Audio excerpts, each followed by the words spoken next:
Нэлээд асуухчсан зүйлүүд хэлчихсэн санаанууд их хурлын гишүүд хэлж гисэн учраас давхардуулахгүйгээр зарим нэг зүйлийг асууя гэж бодлоо.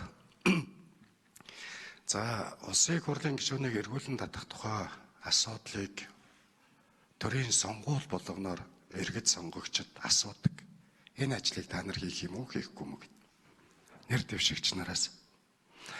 Өнөөдөр байгаа сонгуулийн тухай хуулиар бол энэ 126 гишүүн ард түмэнтэй байгуулсан гэрээ байхгүй шүү дээ, хувь болгон. Хуучин их хурлын гишүүд өөрсдийн мөрийн хөтөлбөртэй байдаг гэсэн тойрог дээр. Одоо бол байхгүй. Бүгдээрээ энэ 5 мөрийн хөтөлбөр дээр л байгаа. Тэр 5 мөрийн хөтөлбөр буюу парламентд судалтай намууд бол тэр мөрийн хөтөлбөр бол ард түмэнтэй хийсэн гэрээ.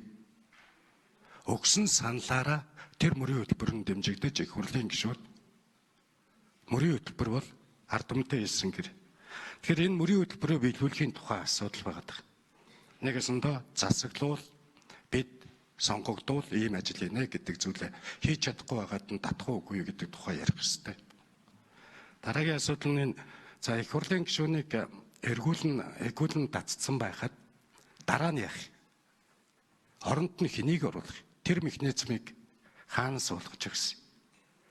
Хэрвээ жагсаалтын гишүүнийг эргүүлэн татаад дараагийн жагсаалтын үнэ нь орно гэвэл тэр хүн чинь мөнхөд өмнөх жагсаалтын гишүүдэд байнга оролдоно л гэсэн үг.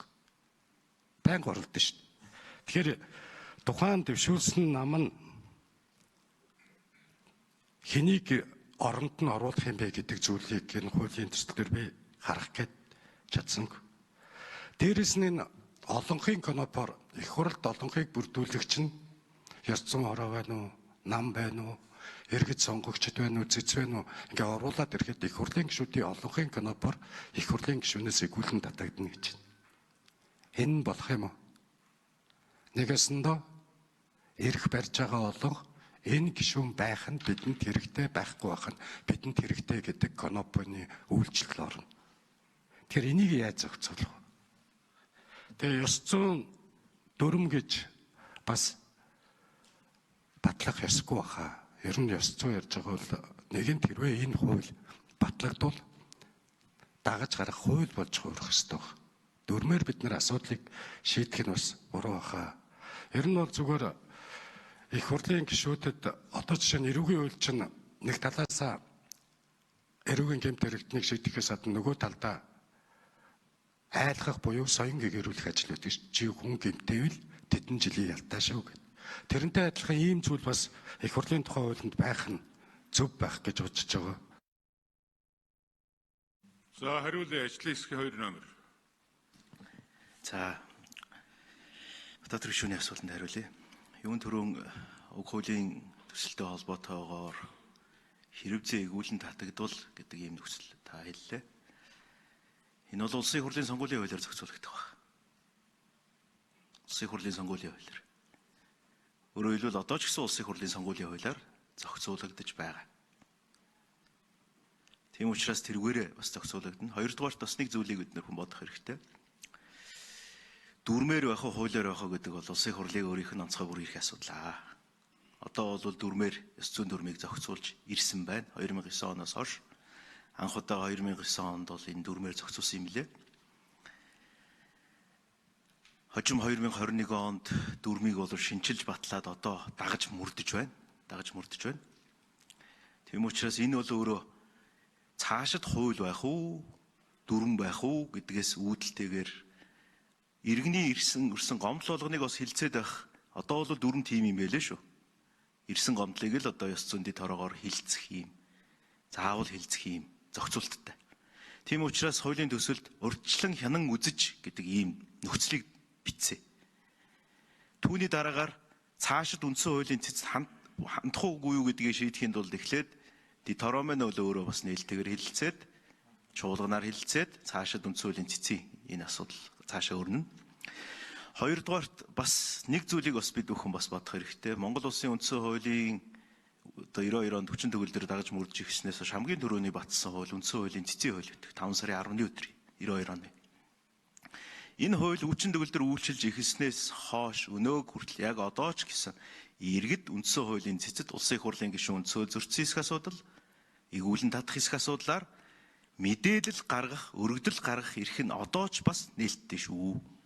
Үндсэн хуулийн тест маргааны шийдвэрлэх тухай хуулиарч тэр, үндсэн хуулиарч тэр бид нар нөгөө байхгүй зүйлийн тухай биш энэ чинь одоо явж байгаа гэдэг юм зүйлийг гэдгийг бас мартаж болохгүй. Харин улсын их хурл энэ асуудлаа хилэлцээд хүсэлт гаргуул, хүсэлтийг бол заавал маргаан үүсгэж шийддэг. Хүсэлт гаргуул. Өнгөрсөн 30 гаруй жилийн хугацаанд улсын их хурл одоогоор ганц удаа хүсэлт гаргасан байгаа. Тэмүүжин нарын гишүүдийн санаачлагаар өнгөрсөн 7 хоногт улсын их хурлыг хүлээж авах шиг болсон. Өөрөөр хэлбэл ард нийтийн төлөөллийн дээд байгууллага өөрсдөө асуудлаа хилцэж байгаа байдлаар парламентынхаа дархлааг үлдээж хангаж байгаа юм.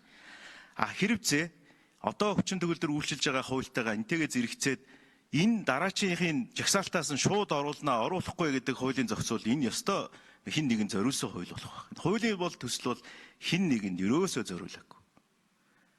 Хин нэг жишээ бид нар энэ хуультай шууд авч хэрэгжилж бас болохгүй. Ягаад гэвэл хуулийн төсөл маань бол өөрөө тэнд зориулагдаггүй. Батлагдсан өдрөөс дагаж мөрдөнө. Баярлалаа танд. За, Батбаатар гишүүн тодруулъя. За яг тэгээд би бол энэ хуулийн төслийг нэг их хурл нэг хилцээд аваадахасаа гэж бодож байгаа. Тэгээ олонхороо нөгөө санал өгөхдөө шийдээд явах байх. Зарим зүйлүүд төслийн зарим зүйлүүд дээр бас саналуудаа оруулаад зарим өөрчлөлтүүдээ хийх ёстой гэдэг өнцгөр хууль санаачлагч юу гэж бодож байгаа юм бэ гэж асуугаад байна. Түүнээс биш энэ одоо жишээ нь манай намын 5 дахь, ардын намын 17 дахь, биш 19, 19-т байгаа хүн, ардчилсан намын 17 дахь хүн намын 7 дахь чагсаалт, үндэсний эвслийн 5 дахь чагсаалт. Тэд нар ч нэг юм бодож эхэлнэ шүү дээ. Яг одоо энэ орж ирж байгаа төслөөрөө батлагдвал сонгуулийн үйл